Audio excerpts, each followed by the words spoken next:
پہلی جو بات بتائی ہے وہ آپ نے کہا کہ فوج پہ روزے کی طرح روشن کی طرح عیاں ہے، تو یہ آرمی از کنونسڈ کہ عمران خان اور پی ٹی آئی یہ انٹائی اسٹیٹ ہیں، تو کیا فوج اب گورنمنٹ سے، سویلین گورنمنٹ سے پارٹی بین کے بارے میں بھی ڈیمانڈ کرے گی؟ بیکاز آرمی کا آپ نے پرسپیکٹیو دیا ہے، اس سے مجھے کلیئر نہیں ہے کہ یہ پرسپیکٹیو پیورلی آرمی کا آپ بتا رہے ہیں کہ اس میں سویلین گورنمنٹ کا بھی یہی پرسپیکٹیو ہے، اور اگر آپ اتنے کنونسڈ ہیں کہ انٹائر اسٹیٹ ہے، پورا ایک نیریٹو ہے، سب کچھ ہے، تو کیا پھر اب آپ اس کا بین بھی گورنمنٹ کو کہیں گے کہ بین کرے پارٹی کو؟ جی ٹھیک. دیکھیں، فوج ریاست کا ایک ادارہ ہے. ہمارا کام یہ ہے کہ ہم نے اپنا پرسپیکٹو دینا. You have used the very right word کہ we give our perspective on the security issues. We are giving this perspective, and why are we giving this perspective openly in an open forum to the people of Pakistan also, because جو یہ پاکستان کی فوج کے بارے میں بات کریں وہ بھی openly media, national media, international media, ہر جگہ اور سوشل میڈیا پہ تمام جگہ کرتے ہیں. So we are giving our perspective because they are giving a perspective on the army. And once they give this poisonous, this sort of fictitious and یہ vested قسم کا یہ پرسپیکٹیو دیتے ہیں فوج کے بارے میں اور پاکستان کے بچوں کے ذہنوں میں ڈالتے ہیں, تو یہ پہلی بات تو یہ ہے کہ it is our duty and my personal duty as the spokesperson of the armed forces to come and give you what we know and what we feel about it. جو اسٹیٹ ہوتی ہے, جو ریاست ہے, وہ ہم سے برتر ہے,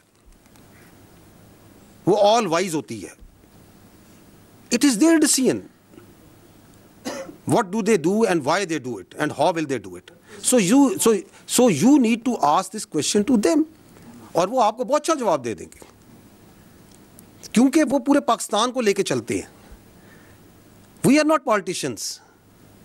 اسی لیے پاکستان کے آئین اور قانون کے مطابق بھی سیاست جو سی ہے, ان کو, سیاست دانوں کو, پولیٹیکل پارٹیز کو یہ حق دیا گیا ہے کہ وہ آتے ہیں, الیکشن لڑتے ہیں, پارلیمان بناتے ہیں, پارلیمان سے حکومت بنتی ہے. پہلی جو بات بتائی ہے وہ آپ نے کہا کہ فوج پہ روزے کی طرح روشن کی طرح عیاں ہے, تو یہ آرمی از کنونسڈ کہ عمران خان اور پی ٹی آئی یہ انٹائی اسٹیٹ ہیں, تو کیا فوج اب گورنمنٹ سے, سویلین گورنمنٹ سے پارٹی بین کے بارے میں بھی ڈیمانڈ کرے گی؟ بیکاز آرمی کا آپ نے پرسپیکٹیو دیا ہے, اس سے مجھے کلیئر نہیں ہے کہ یہ پرسپیکٹیو پیورلی آرمی کا آپ بتا رہے ہیں کہ اس میں سویلین گورنمنٹ کا بھی یہی پرسپیکٹیو ہے, اور اگر آپ اتنے کنونسڈ ہیں کہ انٹائر اسٹیٹ ہے, پورا ایک نیریٹو ہے, سب کچھ ہے, تو کیا پھر اب آپ اس کا بین بھی گورنمنٹ کو کہیں گے کہ بین کرے پارٹی کو؟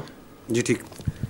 دیکھیں, فوج ریاست کا ایک ادارہ ہے. ہمارا کام یہ ہے کہ ہم نے اپنا پرسپیکٹو دینا. You have used the very right word کہ we give our perspective on the security issues. We are giving this perspective, and why are we giving this perspective openly in an open forum to the people of Pakistan also, because جو یہ پاکستان کی فوج کے بارے میں بات کریں وہ بھی openly media, national media, international media, ہر جگہ اور سوشل میڈیا پہ تمام جگہ کرتے ہیں. So we are giving our perspective because they are giving a perspective on the army. And once they give this poisonous, this sort of fictitious and یہ vested قسم کا یہ پرسپیکٹیو دیتے ہیں فوج کے بارے میں اور پاکستان کے بچوں کے ذہنوں میں ڈالتے ہیں, تو یہ پہلی بات تو یہ ہے کہ it is our duty and my personal duty as the spokesperson of the armed forces to come and give you what we know and what we feel about it. جو اسٹیٹ ہوتی ہے, جو ریاست ہے, وہ ہم سے برتر ہے, وہ آل وائز ہوتی ہے. It is their decision what do they do and why they do it and how will they do it. So you need to ask this question to them, اور وہ آپ کو بہت اچھا جواب دے دیں گے کیونکہ وہ پورے پاکستان کو لے کے چلتے ہیں. We are not politicians. اسی لیے پاکستان کے آئین اور قانون کے مطابق بھی سیاست جو سی ہے, ان کو, سیاست دانوں کو, پولیٹیکل پارٹیز کو یہ حق دیا گیا ہے کہ وہ آتے ہیں, الیکشن لڑتے ہیں, پارلیمان بناتے ہیں, پارلیمان سے حکومت بنتی ہے.